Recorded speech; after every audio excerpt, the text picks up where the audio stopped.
2G घोटाला मामले में सुप्रीम कोर्ट के फैसले के 12 साल बाद केंद्र सरकार ने आदेश में संशोधन की मांग को लेकर सुप्रीम कोर्ट का दरवाजा खटखटाया है।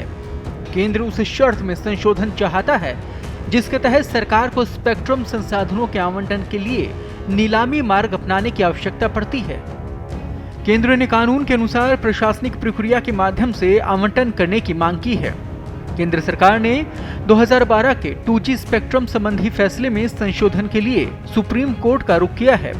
इसमें सरकार से देश के प्राकृतिक संसाधनों को हस्तांतरित करने या उससे अलग करने के लिए नीलामी का रास्ता अपनाने की बात कही गई थी।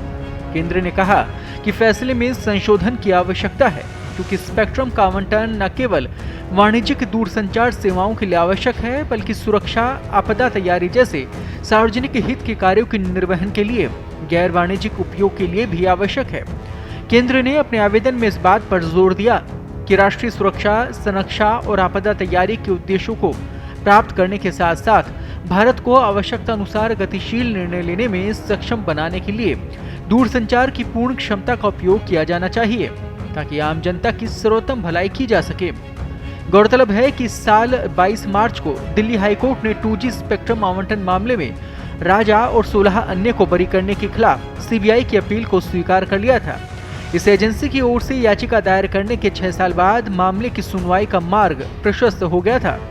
सीबीआई की अपील को स्वीकार करते हुए हाईकोर्ट ने कहा था कि निचली अदालत के फैसले में कुछ विरोधाभास थे जिनकी गहन पड़ताल की आवश्यकता है। मालूम हो कि एक विशेष अदालत ने 21 दिसंबर 2017 को 2G स्पेक्ट्रम आवंटन से संबंधित सीबीआई और ईडी के मामलों में राजा, द्रमुक सांसद कनिमोरी और अन्य को बरी कर दिया था।